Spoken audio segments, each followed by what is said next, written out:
इस टाइम पे नीट में रैंक लाने के लिए सब लोग मेहनत कर रहे हैं, बट कुछ बच्चे ऐसे हैं सेम मेहनत करके भी आपसे 2 गुना 4 गुना पढ़ाई कर पा रहे हैं, याद रख पा रहे हैं। और इन्हीं कुछ साइंटिफिक मेथड्स के बारे में आज मैं बात करने वाला हूं, जिनको यूज करके आप भी 1 घंटे में 2-4 घंटे की मेहनत कर पाओ, एफिशिएंसी बढ़ा पाओ। मैं बिल्कुल भी मजाक नहीं कर रहा हूं, ये सारी रिसर्च, साइंटिफिक रिसर्च वाली मेथड्स है जिनको मैंने खुद से यूज किया है और अभी भी करता हूं। तो चालू करते हैं। मेरा नाम है डॉक्टर संकल्प सालुंके, मैं इंटर्न हूं एट एम्स भोपाल। वीडियो को स्टार्ट करते हैं most effective scientific methods for study से। सबसे पहले मैं आपको समझाना चाहता हूं कि एक्टिव पढ़ाई क्या होती है। आप में से 99% बच्चे पैसिव पढ़ाई करते हो और 1% बच्चा जो एक्टिव पढ़ाई करता है वो दिन में 2 घंटा पढ़ के भी आपसे ज्यादा पढ़ाई कर पाता है। वो कैसे पॉसिबल है मैं समझाता हूँ। 2 तरीके से पढ़ाई होती है, एक होती है एक्टिव पढ़ाई, दूसरी होती है पैसिव पढ़ाई। पहले पैसिव पढ़ाई के बारे में बात करते हैं। पैसिव पढ़ाई में ऐसे होता है, आप कोई चैप्टर उठाते हो या फिर नोट्स उठाते हो और उसको पढ़ने लगते हो A to Z। आप समझ जाते हो चीजें, बट जैसे ही 2-4 चैप्टर चले जाता है वैसे ही ये वाला जो चैप्टर आपने अभी पढ़ा था वो पूरा का पूरा आप भूल जाते हो। उसमें से 10-12 चीजें आपको याद रहती है, बाकी सारी चीजें आप भूल जाते हो। दूसरी चीज आती है एक्टिव पढ़ाई। एक्टिव पढ़ाई में ऐसे होता है, अगर आपने एक बार कोई चीज पढ़ ली है उसके बाद में आप उसको पढ़ोगे नहीं डायरेक्टली, आप उसको पहले याद करोगे कि आपको क्या आता है। फॉर एन एग्जाम्पल, मुझे पता है कि मैंने बायोलॉजी का कोई चैप्टर पहले से पढ़ा हुआ है। फॉर एग्जाम्पल, एनिमल किंगडम का चैप्टर मैंने पहले पढ़ा हुआ है, मुझे पता है। तो मैं उसको अगर मुझे पढ़ना है तो एक्टिव पढ़ाई में मैं उसको हर एक पैराग्राफ को पहले कवर करूंगा कि इस पैराग्राफ में मैंने क्या पढ़ा था पहले, पढ़ने से पहले। तो मैं याद करूंगा कि मुझे अभी क्या याद है। भले ही मुझे 10 में से 2 चीजें याद आ जाए, मैं उसके बाद में देखूंगा कि जो 8 चीजें थी जो मैं भूल रहा था वो कौन सी थी। ऐसे मैं एक बार देख लेता हूँ, ऐसे पूरा चैप्टर एक बार कवर कर लेता हूँ और दूसरी बार फिर से एक्टिव रिवीजन करता हूँ उसी चैप्टर की। अगर आप ऐसे करते हो तो वो पूरा का पूरा चैप्टर आपके दिमाग में लॉन्ग टर्म मेमोरी में स्टोर हो जाता है, क्योंकि दिमाग को आपके पता चल जाता है कि हाँ ये इंपॉर्टेंट चीज है, ये याद रखने वाली चीज है। बट आप पैसिव से जाते हो तब आपके दिमाग को ऐसे नहीं फील होता कि ये मुझे याद रखना है, टेम्पररी याद रखना है या परमानेंट याद रखना है। वो डिफरेंशिएट नहीं कर पाता। और इसी चीज के लिए एक्टिव पढ़ाई बहुत ज्यादा इंपॉर्टेंट है कि आप दिमाग को स्ट्रेस लगा रहे हो, उसको बता रहे हो कि ये इंपॉर्टेंट है, ये तुझे याद रखना ही पड़ेगा। मैं हर बार बच्चों को बताता हूँ कि short term memory plus emotions is equal to long term memory.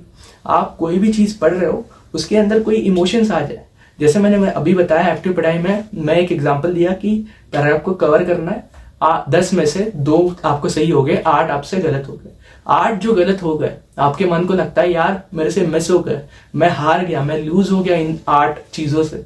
और ये जो इमोशंस आता है उनके वजह से वो जो छोटी छोटी चीजें होती है, 8 पॉइंट्स जो होता है जो आप पहली बारी में मिस हो गए थे, इस बार वो आपसे याद हो जाता है और लॉन्ग टर्म मेमोरी में चले जाता है। तो यही तरीके से एक्टिव स्टडी वर्क करती है कि short term memory plus emotions is equal to long term memory.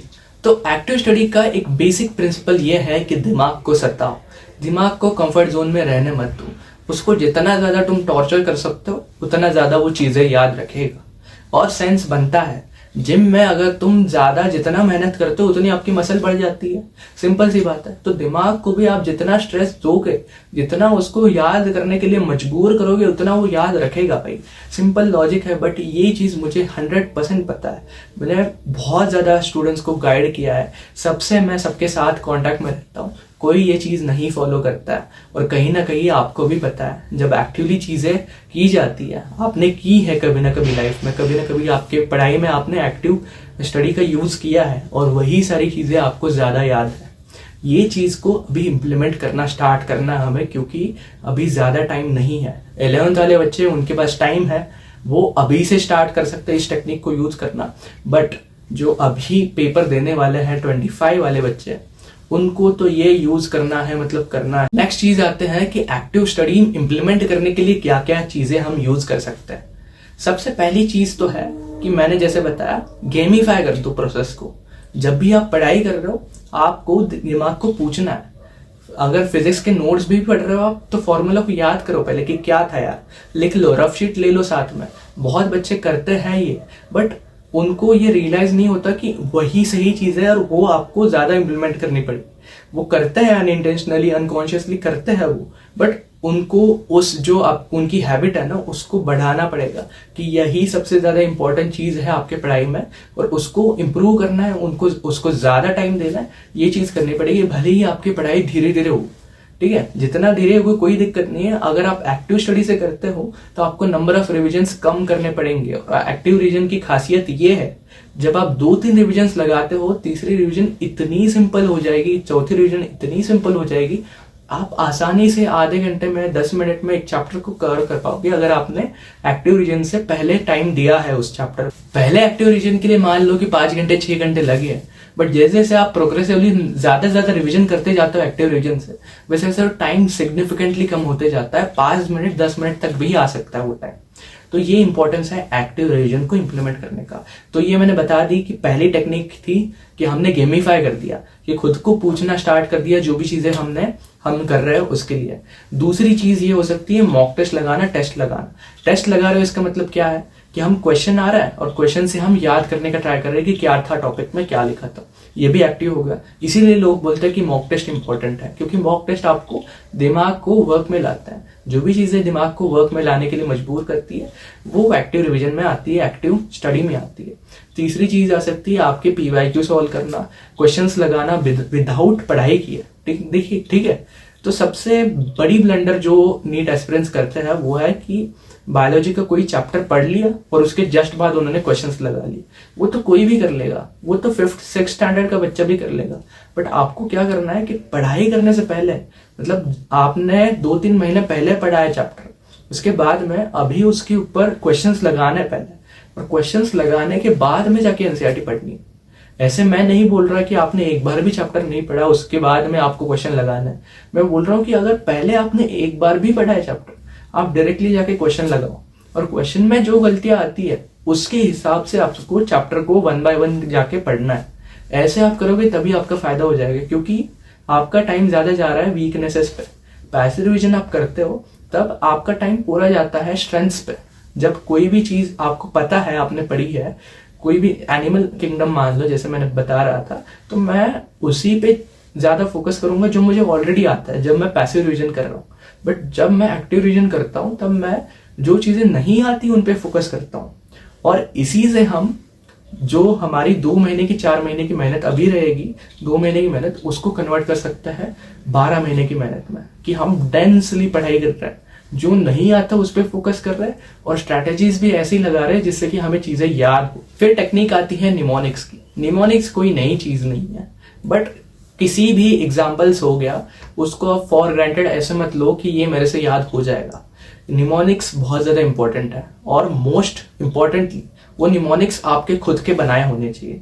अगर आप खुद से निमोनिक्स बनाते हो और जितना भी अजीब बनाओ, जितना आप अजीब बनाओगे निमोनिक को, उतना वो याद रहेगा आपसे, ठीक है। तो मैंने भी बहुत सारे अजीब अजीब निमोनिक्स बनाए थे और उसी से मुझे चीजें याद हो गई थी एंड में, क्योंकि जब एग्जाम पेपर आता है उस टाइम पे आपको चीजें नहीं याद आती। जब आपको आपने पढ़ा भी होगा 10 बारी, बट निमोनिक्स बहुत ज्यादा आसान कर देता है, स्ट्रेस को हटा देता है।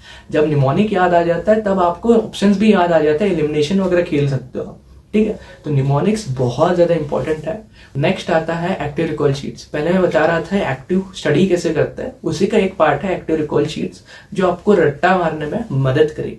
एक्टिव रिकॉल शीट्स में आपको पेज को 2 हिस्से में डिवाइड करना है। एक हिस्से में आपको क्वेश्चन लिखना है और दूसरी साइड में उसका आंसर लिखना है, और जो भी आपका क्वेश्चन रहेगा उसके आगे आपका आंसर रहेगा, ठीक है।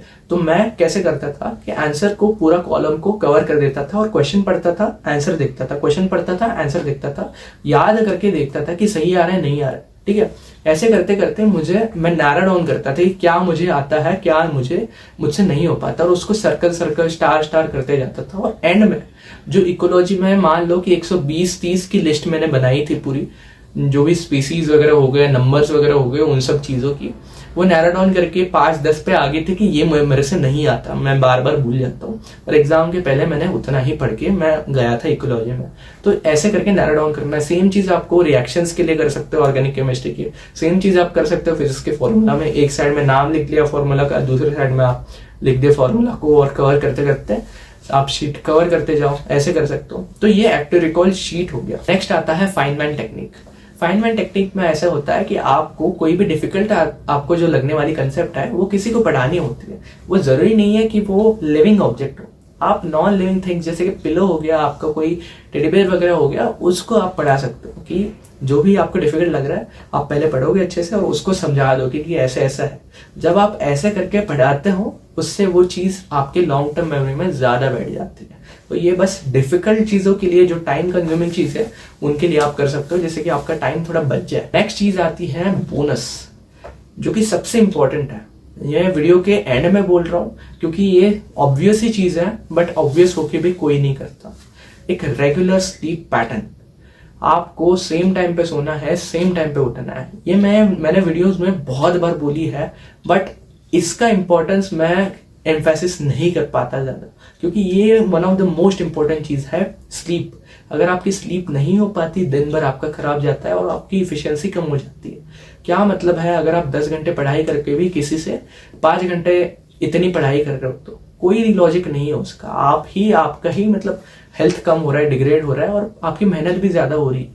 तो आपको स्लीप सही लेनी है, सेम टाइम पे सोना है, सेम टाइम पे उठना है। ठीक है, आप अगर 2 बजे रोज सो रहे हो तो सेम 9 बजे वगैरह उठ जाओ। एक 7 घंटे की स्लीप मेंटेन करनी है। आपको बस इतना करना है कि सेम टाइम पे सो जाओ, अपने आप अलार्म आपको सेम टाइम पे उठाता ही है। ठीक है, तो आपको एक ही चीज करनी है कि सेम टाइम पे सो जाओ और एक गैप मेंटेन करो सोने के टाइम और उठने के टाइम में, और कंटिन्यूअस स्लीप ले लो। आधा 1 घंटा बीच बीच में उठ रहे हो, ये सब चीजें मत करो। बीच बीच में पढ़ाई करना, ये सब चीजें बहुत लोग करते हैं, ये नहीं करना है। Continuous uninterrupted sleep of 7 hours is mandatory, खास करके ये लास्ट 3 मंथ्स में लोग बोलते हैं कि मेहनत ज्यादा करो, बट मेहनत ज्यादा वेकिंग आवर्स से कर लो। स्लीपिंग आवर्स को बिल्कुल भी इन्वॉल्व नहीं करना है मेहनत में। मोस्ट प्रोडक्टिव काम स्लीपिंग के दरमियान आप स्लीप ही कर सकते हो, वो सबसे प्रोडक्टिव काम है आपका। दूसरी चीज है वाटर इंटेक। ये भी बहुत अंडररेटेड चीज है कि बहुत लोग नहीं करते। जैसे ही आपके शरीर के अंदर पानी की मात्रा कम हो जाती है, वैसे ही आपका दिमाग कंफ्यूज्ड स्टेट में चला जाता है और आपको जो भी आप नॉलेज गेन करते हो वो लॉन्ग टर्म मेमोरी में नहीं जा पाता। तो आपको आपके शरीर को हाइड्रेट करते रहना है। पानी की बोतल को आपको डेस्क पे रखना ही रखना है और minimum 2 to 3 litres of water लेना ही लेना है रोज। नेक्स्ट एक फाइनल बोनस टिप है मेडिटेशन। आपको रोज 2 से 3 मिनट के लिए मेडिटेशन करना है। ये बहुत ज्यादा अंडररेटेड चीज है, ज्यादा लोग फॉलो नहीं करते हैं। मुझे भी तब रियलाइज हुआ जब मैंने फॉलो किया। बहुत लोगों ने मुझे बोला कि कर ले कर ले कर ले, मैं इग्नोर करता था, बट जब मैंने फॉलो किया तब मुझे समझ आया कि मेडिटेशन की वैल्यू बहुत ज्यादा है। दिन की क्लियरिटी आ जाती है आपको मेडिटेशन करने के बाद में और पूरा दिन प्रोडक्टिव बन जाता है। तो कल से रोज आप मेडिटेशन ट्राई कर लो।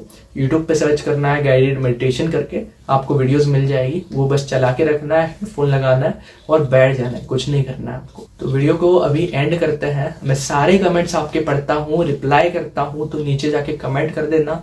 वीडियो को लाइक करना और चैनल को सब्सक्राइब करते रहना, क्योंकि ऐसे बहुत सारे ऐसे इंफॉर्मेशनल फ्री वीडियोज आपके लिए आते रहेंगे चैनल पे।